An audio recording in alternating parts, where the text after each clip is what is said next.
Coming to you from our opulent and luxurious 4x8 refurbished room closet at the national headquarters in Indianapolis. With duct tape studio lights and a mic that you barely can hear, we hope to entertain and educate you. This is the Tango Alpha Lima podcast. They call me crazy cause I'm facing all my giants. They try to scare me into thinking I can fight it. They tell me I should never even think of trying. But that's just me, I'm gonna live out in defiance. Hello, and welcome back to the Tango Alpha Lima podcast. I am your host, Mark Seavey, the Special Projects Counsel of the American Legion. I'm joined by Jeff Daly of the Michigan Dailies, currently in Hollywood, California, and Ashley Gorbolja Maldonado, formerly of Ohio, currently of the Washington, D.C. area. Guys, how are you doing today? I am outstanding. I am well. We've got a guest today that's going to be right up your alleys. We are going to be joined by Matt Disher. Matt leads military recruiting programs at Cushman & Wakefield, a leading global commercial real estate services provider. Matt's a native of Cincinnati, Ohio, and a graduate of Northern Kentucky University, earning a bachelor's degree of political science after having served in the United States Marine Corps as combat engineer for 4 years. Much of Matt's post-military career has focused on building and leading corporate military recruiting programs in small and large businesses. Matt's programs have earned company accolades such as Military Friendly Top 100 awards multiple times, as well as other government and private enterprise award. In 2016, Matt was invited as a subject matter expert to a hearing held by the House Subcommittee on Veterans Affairs, where he shared best practices in post-military careerism. Currently, Matt's role involves marketing strategy to attract post-military careerists, national leadership of internal veteran employer research groups, and building transitioning military programs via Hiring Our Heroes and DoD's Skill Bridge platforms. He's also the host of a podcast about this very topic, and you'll hear him talk about that. So without further ado, or slight ado here as we have a quick commercial break, but then we'll be back with Matt in just a second. Hearing loss and tinnitus are the top service-connected disabilities, and we know that hearing issues can result in social isolation and loneliness. These issues in turn can lead to a host of other potential health conditions, especially for veterans. That's why staying connected with family and friends is so critical to our health. The Heroes with Hearing Loss program supports veterans facing the challenges of hearing loss and provides solutions to keep us connected. One of those solutions is the caption telephone, which allows veterans to listen and read what is said over the phone, making it easier than ever to connect with those who matter most in our lives. Thanks to the sponsor of Heroes with Hearing Loss, Hamilton CapTel. Caption telephones are available at no cost for veterans. Learn more at heroeswithhearingloss.org. All right, now we are joined by Matt Disher, who has the best setup for a host or a guest on our podcast that we have seen so far today. Folks, the lighting in the back there that's currently green is on a remote control, which I'm fascinated by. But speaker, headphones, everything's working. So without further ado, we'll go to Jeff Daly so we can have a little marine on marine violence here. Go, Jeff. Thank you, Double Dog Semper Fi. Thanks for being here. As a Marine, I tend to not like jobs. And I see that, so whatever I'm asking of you is not for my own personal gain, because you could offer me stupid money and I'd still have to think about it. So you're like this master recruiter and military kind of advocate on the corporate side. So can you tell all of us here, what are the challenges from the corporate side on getting veterans hired? Why do they need you, and what makes your job challenging and rewarding? Sure, man. So many. I heard a lot of questions in there, and there are so many ways to answer all of these things. And I appreciate the introduction as master recruiter. I honestly, sometimes I sit back and I go, I don't know how I got where I am. And I've enjoyed every step of the way. And I've built or led military programs in a handful of different companies. And I consider myself lucky that my career has been focused around this. And part of the reason I got into this in the first place was because when I came out of the military as a Marine, blowing things up and shooting guns did not get me hired anywhere. Surprisingly, you think everybody wants somebody who can blow things up and shoot guns, right? So that was the inspiration for doing what I did. I'll tell you, there are a lot of challenges. There are a lot of challenges that go into hiring people coming out of the military, hiring the veteran population into corporate America. And I'll start here. For one, it is that while a lot of our occupational specialties and jobs in the military are very much similar or very much alike, or like the jobs that we do out here in corporate America, and I like to think of the military as one giant corporation with all these different support entities. They just wear uniforms and they call themselves different things, but they do all the same things that companies do out here. They fly airplanes, they do logistics, they build buildings, they do IT, they have doctors, they have lawyers, they have veterinarians, et cetera. It's a cross section of the American population and the jobs we do. When you try to take somebody who has 10 or 15 or 20, 25 years in the military and write a resume, and as you all know, or you probably know, that a resume in corporate America, the guideline really is it's 1 or 2 pages. If you take a 20-year military career and try to plug it into a 1-page document, you're missing. I mean, it's a 60-page document if you were to write it out, all things considered. You think about a military career, somebody who spent 20 years in the military or even 10 years, they've had 3 different jobs or 3 different billets at any given time. And every year that job or billet changes. They're constantly evolving, constantly changing. So imagine that person hangs up their camouflage and has to show up to an interview with a hiring manager who has no reference, or a recruiter, a 25-year-old recruiter who has no reference of military service. That person's not going to get far. That's why they need us. That's why they need somebody like me. It's one part of it. But I'd say the greater rewards of doing this type of work is that the U.S. military produces, and I don't say this as a gimmick, the U.S. military produces the best talent, the most experienced, educated, diverse talent on the face of the earth. And I say this across the board. You have men and women who get to serve in global environments. They solve problems on a day-to-day basis. Whoever the poor schmuck is that was, responsible for figuring out how we get billions of dollars of aircraft and weapons and beans and bullets over to do an invasion of Iraq, for example, in 2003. I mean, imagine having that person or that team inside of your company. You get nothing but benefit from that. So a lot of ways we can answer that question, Jeff. It's rewarding on a day-to-day basis because there are many men and women, just like myself, who came out of the military who are facing a career change. For most of their adult lives, or all of their adult lives, they've been wearing a uniform, going to work, doing 3 different jobs at a time. And now they're coming out into a world that largely perhaps underappreciates them, doesn't understand what they've been doing, doesn't understand how to utilize their skill sets and their education, et cetera, et cetera. So there's so many ways to answer these questions, but it's exceptionally rewarding when you watch that person hang up the uniform and come into a 6-figure job. And now they have a career, and now they become a member of, my team. For example, I hire one and everybody's like, hey, give me more like that person. That's what I do for a living. And it's rewarding from that regard. Nice. Thank you. Ashley, you are up. Right. So glad to see that, you're a native of Cincinnati, Ohio. I'm a Cleveland, Ohio gal. So I'm just going to rub it in real quick because I gave Jeff first question. So now I get to say, go Ohio, OH. Oh, come on, Matt. You're not going to do IO? Thank IO. you. Okay. All right. Sorry. Woo. All right, so you guys can sweating spell. there for a minute. We can spell. I've heard that that's the entrance Box requirement of getting in. Box checked. Yeah, Able to spell OHIO. The problem in my house is that we're Nebraska fans. Yeah, I know. So Okay. so we sometimes play along with the OHIO thing. I know it's like people are going to egg my house tonight, but so yeah. Okay, all right. Go blue. I will put it out there. I'm not a huge Ohio State fan. Okay, I went to University of Akron. I grew up in Cleveland.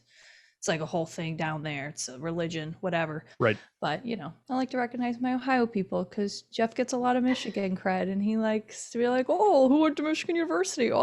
Anyway, I digress. I just like to give Jeff a hard time. and it was a good opportunity. So all right. So Matt, super impressed. I've spent a lot of time like reviewing, hiring for heroes, DoD skill bridge platforms. You have a lot of experience. You've been able to be a subject matter expert in what was it, a House committee? Was it House subcommittee for Veteran Affairs? Yep. To share best practices. So such cool experiences. I know that there's a lot of resume challenges out there, right? Like how do you fit 20 years into, one page? But what are some tips and tricks to help folks within that 2-year range of getting ready to not transfer, but transition out of the military? Like what steps should folks be taking regardless of rank, regardless of where they are in the country? Like what are things they need to be looking out for and kind of keeping their head on a swivel? Yeah, so many ways to answer that question as well. But I'd say that one of the main pieces, or maybe it's the three top pieces of advice that I give people when they are ready to make that transition or they need to start thinking about that transition. And those are networking, networking, and networking. And I say this somewhat tongue in cheek, but also with a lot of seriousness. Those resources did not exist when I was coming out of the military. They didn't exist for anybody who came out of the military, let's call it 6+ years ago. A lot of the resources that we have at our fingertips right now simply did not exist. So people used to get out, go to the newspaper, find a job, and that's how they got plugged in. And so we know historically there have been a lot of conversations about post-military failure rates, people just coming home and for a lack of better phrases, falling on their faces and having a long time to figure it out. And I do believe that all of these play into that, the mental health crisis, or if it's called a crisis, there's a mental health discussion around post-military service and veterans, and that's not always just related to PTS and other things like that. It's related to all these different factors. If you imagine, again, you're hanging up your uniform, everything you know goes out the window. You've been inside of this room or this box, all your friends and everything that you know is inside of that box, and that door opens one day and you have to come out. And all the stuff that you know stays inside of that box. You have to come out now and figure out what your next steps are. You cannot do that without a network. You cannot do that without finding mentorship and without finding guidance. And this really goes for the 4-year E3, E4 on over to the 25-year senior enlisted or senior officer. You have to go find people who are out here so that you can kind of frame your discussion around what happens next. And I say that networking is great when you're just having conversations like we are here, conversations about advice and mentorship and things like that. But networking is also great because I talk to a lot of people that do one job in the military and they want to do a completely different job outside of the military. Or in my case, my job didn't necessarily exist out of the military. So let's take your infantry machine gunner, or maybe better. I had a conversation with a retiring special forces operator the other day coming out of the Army. And the question is like, well, what do you do next? And the guy has the world at his fingertips. He can go learn some new skill or trade, but he's got a family to support. He's got to figure out a way to make a decent amount of money without starting as an entry level candidate that, any other 18 or 22-year-old would start out at. So I say that networking are the top three because you have to figure out what you want to do next. And I talk to a lot of people who are unsure about that even 6 months before they transfer out. Some of those jobs in the military are transferable into civilian skills. If you work on aircraft in the military, you can certainly go work on aircraft for Delta Airlines or American Airlines, unless it was 2020 and airlines were shut down, which is, again, it throws a wrench into things. If you're a logistician, you can go work for companies like Amazon or FedEx. You can get jobs in those organizations. If you're an HR professional, you can work literally anywhere that has HR jobs. So I think some of my best advice in the networking piece is to figure out what you want to do next and what you need to do to get there. So again, 6 months before your transition out is too late to start thinking, well, what certifications do I need to be a Workday administrator or a Salesforce administrator? Or if I want to be an IT programmer, I'm like, well, what have you done in the military to get yourself into IT? And they're like, well, nothing. You have to start thinking about that stuff, especially while you've got the military in some cases giving you that tuition assistance and paying the bills on certification programs. A few other things that I would bring up is salary rates, understanding salary rates and how those things work. Coming out of the military after 15 years as an operations manager, let's say you're middle level enlisted, or you're still a JMO or you're a major or something along those lines, and you're like, hey, I need $150,000 and I want to come into commercial real estate. Well, you haven't been in commercial real estate. You haven't been in my industry. $150,000 a year salary is somebody who's been in this industry for 10 years. So understand that you've got to start somewhere. In some cases, you got to take a step back to take a step forward. But there are, again, so many conversations to have around that. Some people can transition out. Navy nuclear machinist mate can transition out and probably find a job that pays them twice what they're making in the Navy, because those types of jobs, those maintenance and engineering, especially in the nuclear fields, those are available and they pay well because the talent's hard to find. But for somebody trying to switch careers, or somebody trying to make a lateral move, you got to understand what salary rates and salary ranges look like. And you do that through networking. A lot of people come in and they simply don't even know how to interview.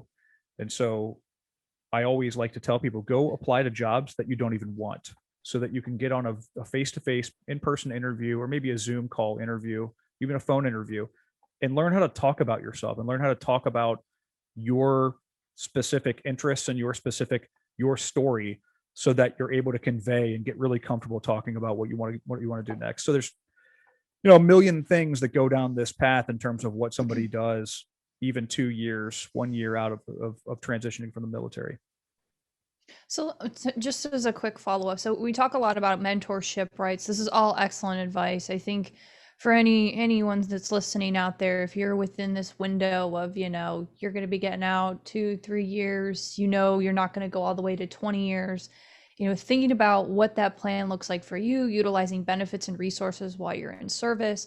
But the mentorship piece, especially for those that want to do, this 180 in career, right? So, I was military police in the military, and I was like, I'm going to commit myself to education, communication. I felt like I had a bit of an advantage in the guard and the reserve component, because you're like 1 foot in the door, 1 foot out the door, kind of, and that's an overgeneralization because not everyone has an easy transition.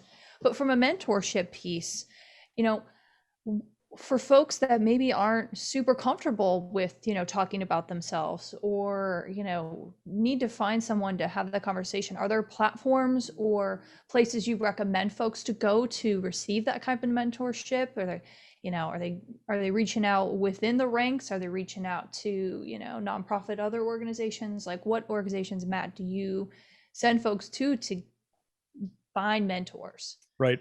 Yeah, I would say like the one that everybody knows about right now in terms of just networking and communication is LinkedIn. Go to LinkedIn, find people, and I'll probably return to this because LinkedIn is a great resource.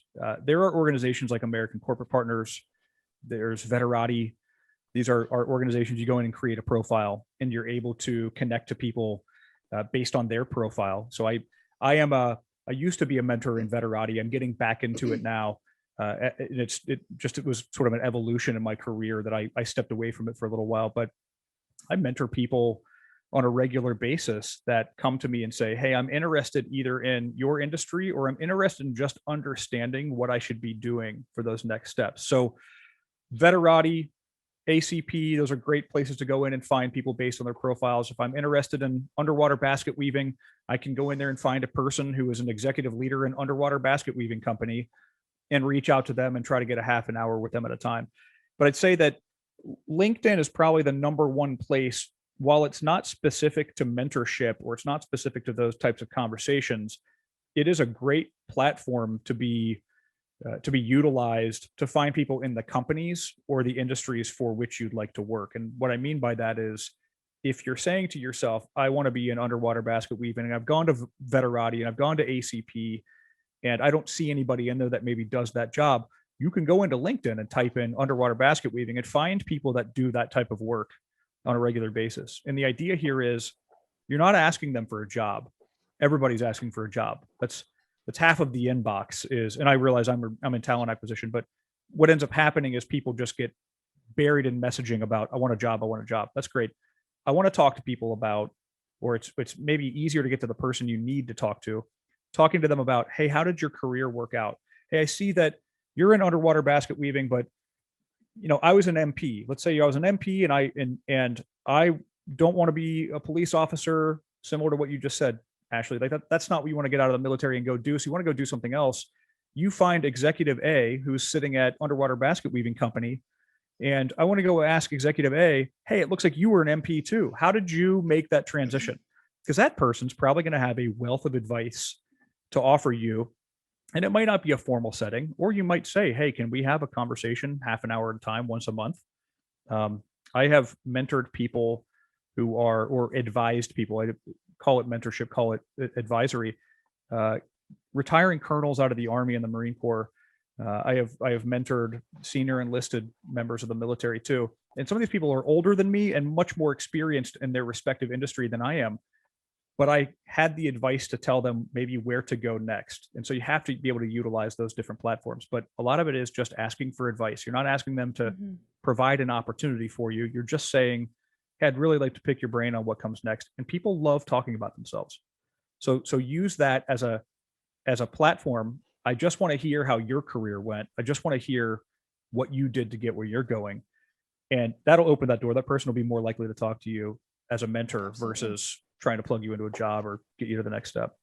Yeah, I concur. I think there's a lot of misconception about LinkedIn and its platform use. Like, I think some folks just think like, if I only want a job, I need to be on there. But there's so many different content feeds that you can kind of follow and really track like the industry and articles, things that are trending.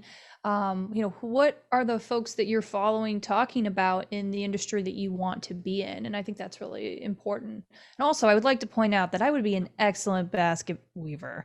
I'm just saying, I'm very crafty. I think I might be the craftiest person here on the podcast, but very crafty, and I would be great. That was just me poking fun at your example.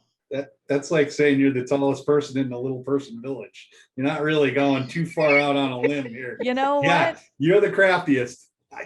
You win. Try. You win. I was just at this arts convention over the weekend, and there are people there making lots of money off of basket weaving. So, I mean, I don't know what kind of school you got to go to for that, but I think it's a thing. I will. I do want to interject that, and maybe this should be a sponsor, but there's underwaterbasketweaving.org, and I found them, guess where? LinkedIn. Oh boy. I just looked it up. You said that. I think it's LinkedIn is just kind of funny because I still remember probably it was about 8 or 10 years ago when I first moved to Indiana to work for the American Legion. I got one of those emails that's like, hey, you should consider joining LinkedIn. And the person who was recommending me was the national commander at the time.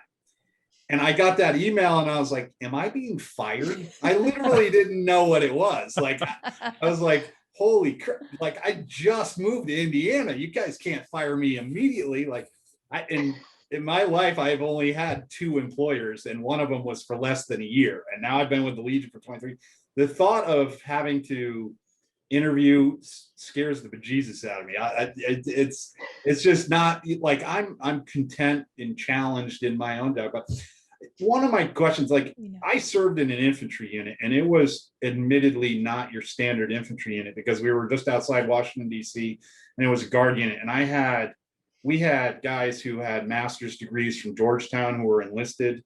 And so, and we also had our fair share of guys who just barely got through the ASVAB. So I'm not saying it, but when you say something like the infantry, you were an infantryman, there's a wide range within the infantry between the guy who has the master's degree from Georgetown and the kid who just kind of wandered out of the hills and thought when they said you'll be in the field a lot, you'd be, picking cucumbers or something. But what are some of the traits that come from, like, the beauty of the military to me was that you could never fake the funk, not for more than a week, because it was a full immersion of life, and you sank or swam, and you knew when you got a new Joe into the unit, you knew within a week or so. But how do you convey that to a person who might not necessarily be acquainted with what the military is? I speak military, and so when I talk to somebody, I can tell right off the bat whether they've got it going on or not.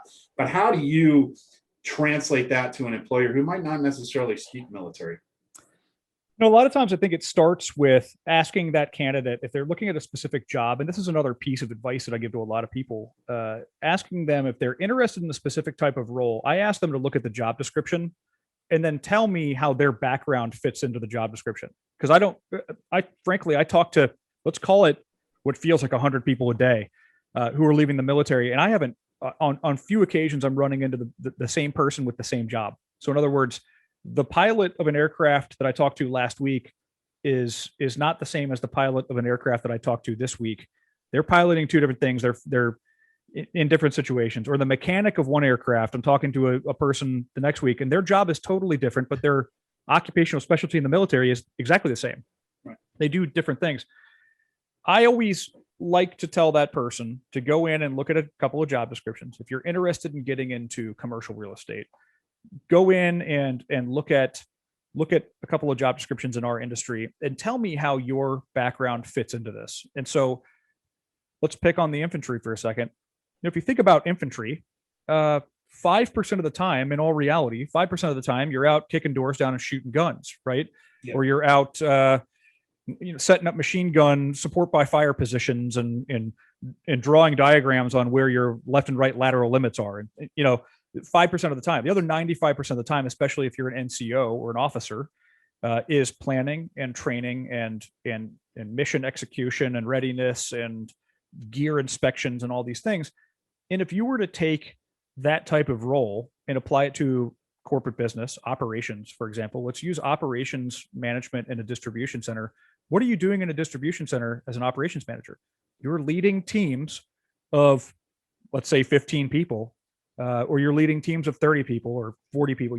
Now you're a platoon commander, right? Or you're a platoon sergeant. It's the same exact type of thing. It's just in a different environment. Now you are planning. You're planning hourly staffing levels. You're planning payroll.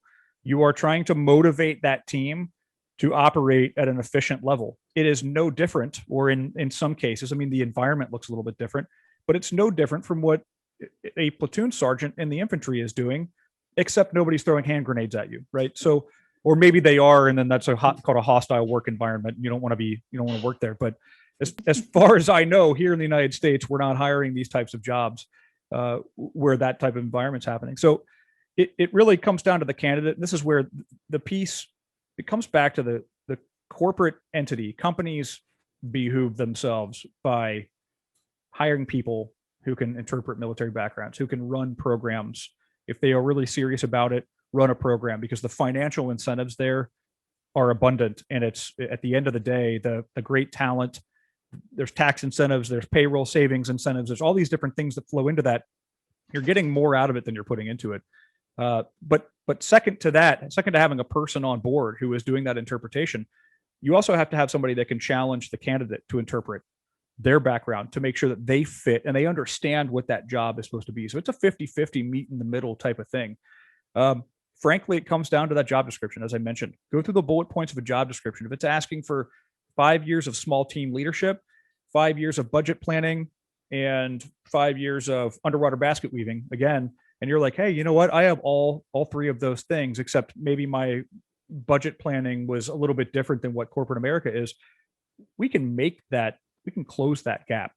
There's a certain level of the awkward teenage years for anybody joining a company, even if they're experienced. There's going to be a few weeks or months of getting their feet under them. And that's time to use, hey, your budgets look different. You were allocating dollars for ammunition instead of allocating dollars for payroll. I'll show you that in a week. It goes back to saying, like, you can teach skills, but you can't teach personality, and you can't teach hard work ethic, and et cetera, et cetera. I can teach you the skills. I just need you to understand what job you're getting into and how your previous experience fits into that, so I can help you write a resume and get you in the door.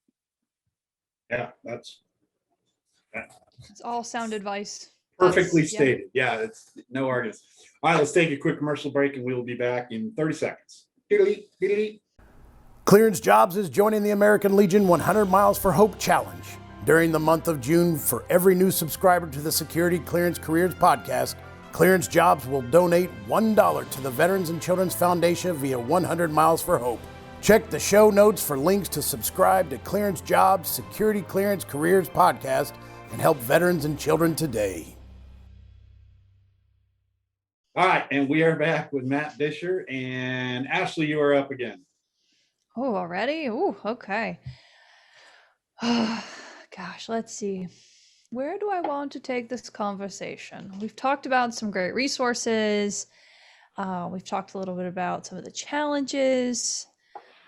Let's talk about, maybe I should get one of those wheels where like topic spin, keep it lively. Huh.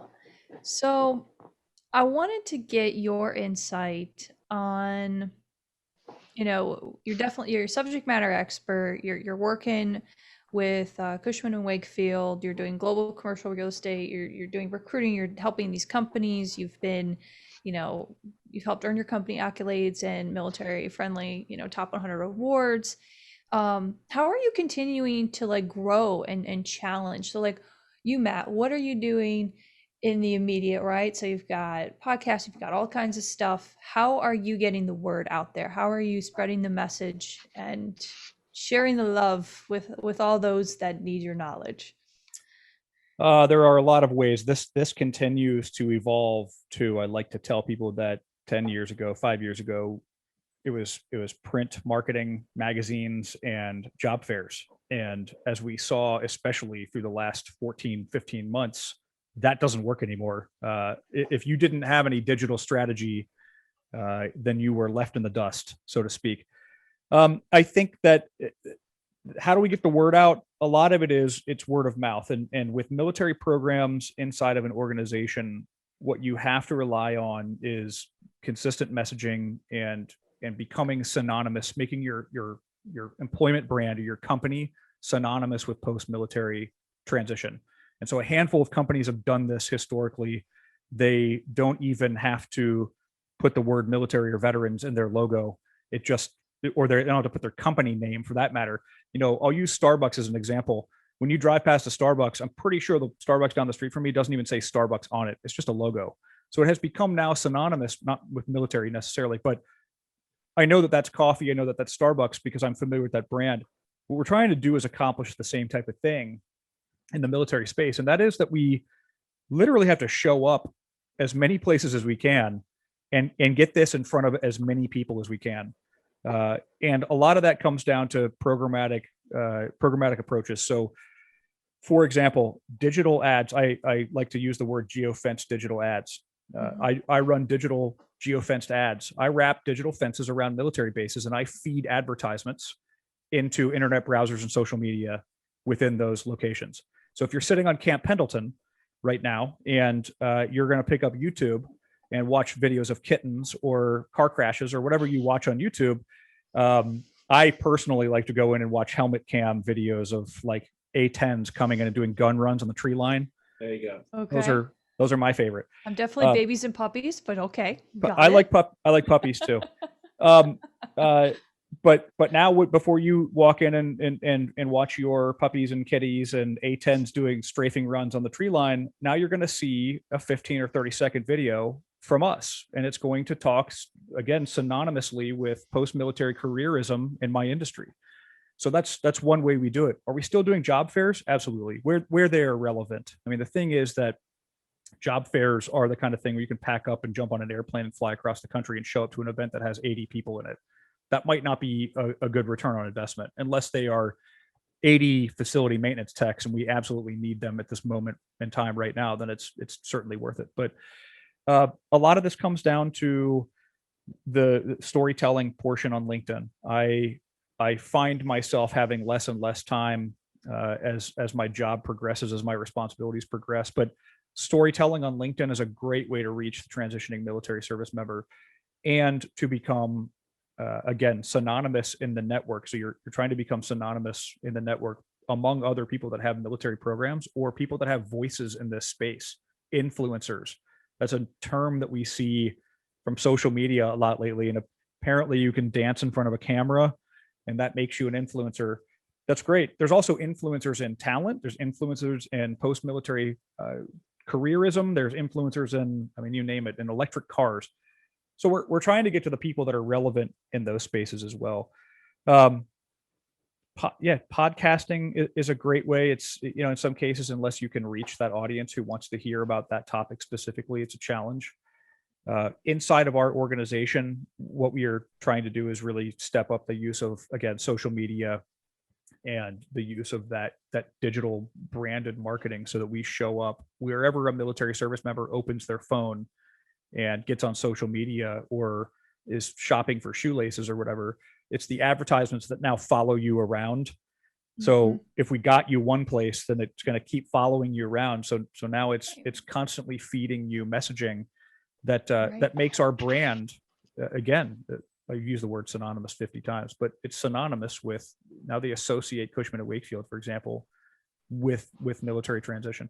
But it's a constantly evolving process. There's a lot of conversations that happen. It's not all just talking to candidates and doing interviews and screening. A lot of it is talking to industry partners and benchmarking with other companies and creating internal messaging. The other thing about all this is that if we do external advertising really great, but then don't have a method of delivering it internally, then we fail. And that's Absolutely. it's a constant evolution. It's kind of like car manufacturers or car dealers advertising for cars right now. And then when you show up at their dealership, there aren't any. I don't know if you guys are experiencing that same issue, but that's the same problem we run into. If we run ads and then don't have our people prepared to intake on the back end, we fail. I think you're spot on. I think between, yes, synonymous, I think is the best way to describe it is, companies out there, like for all company, anyone who's a director or manager listening, like you have to have a digital media strategy. It's the 21st century and it is constantly evolving. So having folks that know the military connected community, who understand that, just as you said, like you could have a great external marketing plan, but you may not do so hot internally if you still have HR folks or you still have other people who are not, bought in or understand the value of why we are doing this initiative, right? Like, so it's so important for companies out there and for hiring managers and for other folks to continue to learn and seek guidance from folks like Matt here and others that are out in the community that are influencers and also very talented. So yeah, that's fantastic. Jeffrey. All right, besides creeping me out to the next level about online advertising, following marketing me around. I mean, which, listen, no, I had a conversation next to a bonfire over the weekend about going about a vacation to Thailand and how Thailand would be a cool place to visit. And I didn't enter that into my phone. And then my phone, the next day is serving me a video ad about a vacation to Thailand. So call that what you want. Saying. But it's yeah, you have to know the algorithm. So there's algorithms on each of these platforms. Right. There's just so much that needs to be taken into consideration. A lot of folks don't really realize that sometimes you're curating a feed that is specifically on your own interests and needs. So I'm sorry, Jeff, I know. I get excited. I love digital media. I love comms. I love marketing. I know, but we're talking about jobs. Jobs. All right, so training, education. Creepy advertising aside, I love the fact that you talk about service gap. We've had other guests. Well, you talk about the gap. Some people have talked about service gap, and I kind of want to point out, especially for CV, who's deathly afraid of LinkedIn. LinkedIn has other things besides getting a job. You can get certificates and you can get training and become in things, maybe even underwater basket weaving. I don't know. I don't know. But what you really started talking about is this military experience translation. That's what I've called it. I've called it the MET, because I was in the military and you have to turn everything into an acronym. Acronyms, yeah. So this, to me, that's like the biggest thing that you have that you could enhance someone who's the way that you talked about an infantry person. I would make them a CEO tomorrow, just from the way that you described it, and which you kind of have to get to the interview to do that, right? Right. And they kind of need to be taught that. What can you show on paper, especially when a lot of these things are being fed, through AI, and they're looking for keywords and things like that, and you don't have the time to explain that, what can you do to get to the interview before someone could replicate the Matt Disher infantry is perfect for any job? Yeah, the short answer to this is back to that idea of the job description. Go read the job description and then format your resume to look exactly like that job description. So again, if it says this job is going to be dealing with, purple unicorns and underwater basket weaving and sprinkling fairy dust on things, then your resume should have all of those words inside of it in some form or fashion. You cannot, one of the biggest fatal mistakes people make in applying to jobs, and then they come knock on the door and say, hey, I applied to this job and didn't get accepted. What's happening? I'm like, well, this job is, again, it's a outer space door gunner, and nothing on your resume says that you have outer space door gunner experience. And so the simple answer to that is take whatever information or experience you have from your background and try to work it into, without lying and fibbing. Obviously, you're not going to go in and say that, well, yeah, I have 10 years of outer space door gunning experience or space shuttle door gunning experience. You're not going to lie about that, because then when they put you to test, you're not going to be able to do it. But the idea is that if you have a lot of what that is, a lot of what that job is asking for, make sure that your resume is formatted as such. And a lot of people, again, make that fatal mistake of just having one resume, and they go apply for 50 jobs and they use the same resume for everything, and they're hoping that that works. And in some cases, if you have vast enough corporate experience where you've done all the stuff, you're a marketing expert and you have 20 years of corporate marketing experience and you're applying to any other marketing job, then sure, your resume probably says that anyway. You don't need to transform it. But if you're the infantry NCO and you're applying to a job out here in civilian America, chances are, if you wrote it the way that the Marine Corps would write it, your job is, your experience isn't going to look like anything that I need here in corporate America. So that's probably the short, that's a long, short answer. There are military skills translators out there. Frankly, I don't particularly like them, because when I enter my occupational code 1371 combat engineer in the Marines, I'm supposed to be a bricklayer. And if I were to follow its advice, I'd be laying bricks and concrete right now. And that's not what I do. It's not what I have no interest in doing that.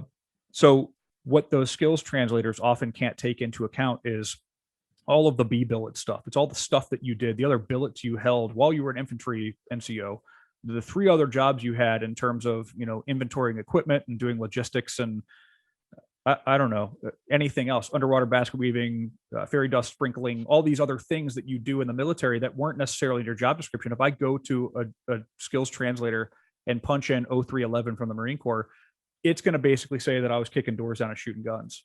And that's not relevant to anybody out here in corporate America. So it really starts there. Starts by making your resume look as much like the job description as you can.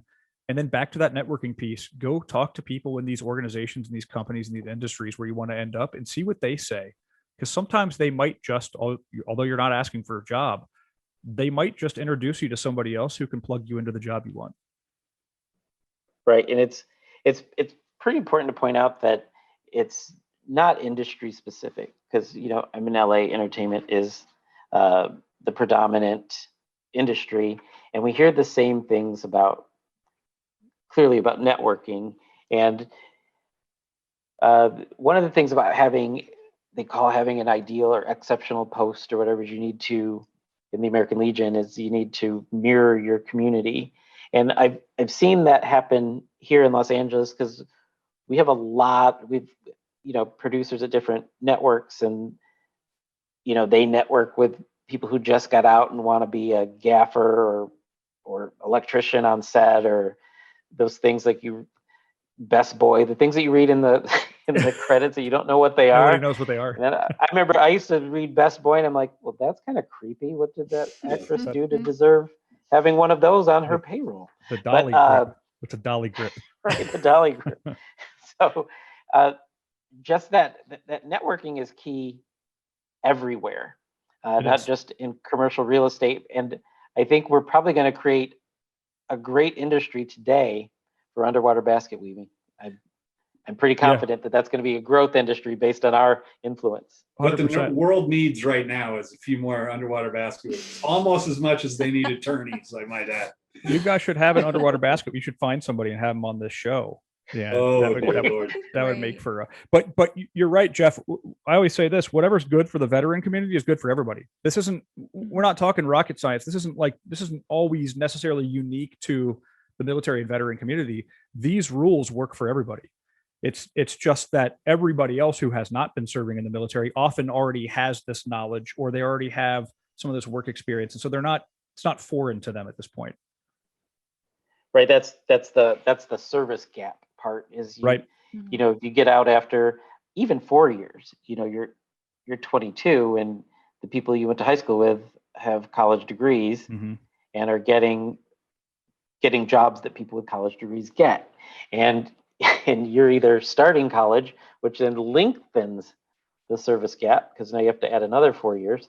And these kinds of skills you don't really make up on your own. Like you don't DIY some of this stuff. Then that's where the mentorship comes in. That's where the networking comes in. And I like that you said that you were mentoring people who are more experienced than you, because you have nobody. And yes, Mark, I said it. Nobody, and I'm including me. Nobody knows everything. Like, so if I know 98% of the things on Earth, I need somebody to teach me how to navigate the other 2%. Right. We should start with math, because I don't think you're all that good at math either. 98 and 2? That's 100. That's everything. Just in general, I think you're 98. Maybe your range estimation is a bit off. Oh, yeah. I know many things, Mr. CB. So I'm going to thank you for those things. And I don't really have a question. I just wanted to kind of reiterate the major points that you talked about, because first of all, I need them to sink in with me. And if I need them to sink in, there's other people, I'm looking at a couple of them, that these kind of messages are super important. And I'm glad that you brought them to this show. So thank you for that. Yeah, of course. Absolutely. Thank you. I do have one thing too. I know that we've talked a little bit, like Jeff, you mentioned the service gap with education. I know. I come from education, all the above. What's really important for like some folks, and Matt maybe have something to weigh on this, is that, you know, even though like you're starting college at a different age group than maybe the peers that, you know, like you maybe would have graduated if you went right in, you know, traditionally, whatever that means anymore, going into college. Mm-hmm. But here's the thing, like there are internships out there, there's fellowships, there's opportunities locally. Utilize every resource your military services center offices on campus, any partnerships that exist, get involved with things that are outside of your comfort zone to really broaden and explore those career ambitions that you have. Because like many folks like myself and maybe others out there who have started college and switched, you know, degrees, or thought, oh, I need to take like a gap year for myself because I don't know if this is working and then I'm going to go back. There are so many things out there and resources that if you're going to school, don't think necessarily you're going to have this, you know, you're going to be put at a disadvantage. If anything, like you can use more resources to your advantage while you're going to school. And I don't know if you've got any advice on that, Matt. So I was that student. I got out of the Marine Corps. I went to work here in Cincinnati. There's a restaurant group called Jeff Ruby's. Jeff Ruby was it's like, these are 5-star steakhouses. Walked in sight unseen. Jeff Ruby gave me a job. So I went to work as a bartender at one of his restaurants. And these are like really nice restaurants. You can make some decent money there. And so that's what I did for a little while I tried to figure out what was next. Again, this is back in the day where there wasn't networking. There wasn't like the TAP program was, here's how you open a savings account. Here's how you write a resume, get out of my face. And so I figured I'd come home, and who wouldn't want to hire a sergeant from the Marine Corps? You know, like I can go work wherever I want to go work. And it didn't turn out that way. So I took a year and a half and I worked for a little while. I was making decent money, but it got boring pretty quick. So I went to college, and I switched programs a couple of times, and I found myself at some point, the 26, 28-year-old college student making Anchorman jokes from the movie Anchorman, and I'm sitting in a classroom full of 18 and 19-year-olds who were, they were 5 years old when that movie came out. And that's where I realized I'm out of sorts here. Like, I don't belong in this place. I need to hurry up and get through this. And that was difficult. It was difficult because my wife had a professional job. I was working at night as a police dispatcher in police dispatch for the city of Cincinnati. And I was going to school during the day for 4 hours. I had no connection to the outside world. I was an old college student compared to everybody else. The college I went to didn't have a veteran center. A lot of colleges do have veteran centers now. But these are all things. One of the biggest resources, one of the biggest ways that I got to where I was getting was that I leaned on the local network of other people that have been there and done that just like I was. And it is probably one of those understated things. Something I like to talk about is the TAP program doesn't prepare you for the emotional transfer from the military to civilian life. There's a lot of nuts and bolts about, again, resumes and insurance and how to buy a house and stuff like that, and finance and stuff like that. But they don't tell you that sometimes you're going to be sitting in your car wondering, like, what do I do next? Nobody gives you that advice. Nobody tells you that you need to prepare for that. And that is where your community of people come in. The veteran center at your college, it might be like, hey, you know what? I'd rather go home and spend some time with my family. That's fine. But stop into that veteran center, because you might have 16 other students and or an advisor in there that might just sit you down and put things back into perspective. I was one of those coming out of the Marine Corps. I thought I knew it all. I was like, I've already been there and done that. I've traveled around the world, and now I'm ready. I know more than most college students. I wish I could go back in time now and utilize some of those resources, some of those communities and populations that I simply did not lean on. So it's absolutely pertinent to find those resources, find communities, find places to sit down and talk and vent in some cases, so you can get through that emotional transition and you understand that you're not the only one doing it. Thank you for indulging me. Of course. All right, Matt, where can people find you? You can find me on LinkedIn, of course. There are not many Matt Dishers, believe it or not. There is another Matt Disher in Cincinnati, as I've come to find out, but I am Matt Disher at Cushman and Wakefield. Cushwakevets.com is our website professionally, if you're looking for opportunities within Cushman and Wakefield. And then, as we mentioned, I have a podcast called Beyond the Wire, and we talk mainly about this subject of transitioning out of the military, what transition of the military looks like, and covering a lot of the topics we've covered here today. Great. Well, Matt, we appreciate you being here. It's obviously we've enjoyed it as we've run over by quite a bit, but thank you very much for joining us, and to everyone else, we will be back in 30 seconds. Thanks, Matt. Thanks. See you guys. All right. So we have finished talking to Matt. Ashley, what did you make of all of it? So, big picture for folks out there in transition, go and listen to Matt's podcast, which is Beyond the Wire. Additionally, make sure that you're taking advantage of all of the resources, having uncomfortable conversations about where you see yourself in the next few years upon transition. I think it's so vital to ask questions and to find mentorship and be a bit vulnerable. Like, it's going to be an interesting transition. You got to face it head on, just like any challenges of the military. And I think Matt did a really great job in summarizing both some of the pros, cons, challenges, rewards of our military community being fused in corporate America. Jeff?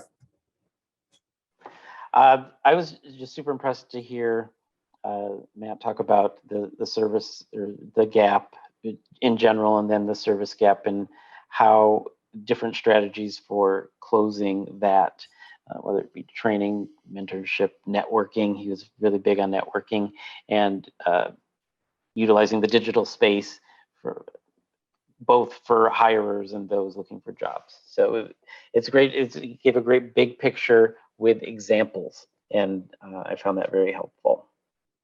And I was happy to hear that if I get more invites to LinkedIn, it does not mean I'm being fired. So got that going for me. So. All right, everybody. Well, thank you for listening to our podcast this week. Remember to subscribe to the Tango Alpha Lima podcast on Apple Podcasts, Spotify, YouTube, or wherever you listen to podcasts. And while you're there, review and rate us, preferably 5 stars. If you leave comments on YouTube, make sure you mention Ashley's microphone, which we're going to start changing daily because that does seem to be the big attention getter. If you want to send us feedback, including why she should go back to her previous microphone, you can comment again at YouTube or send us an email at tangoalphalima@legion.org. Everyone else, we will see you next week. Bye.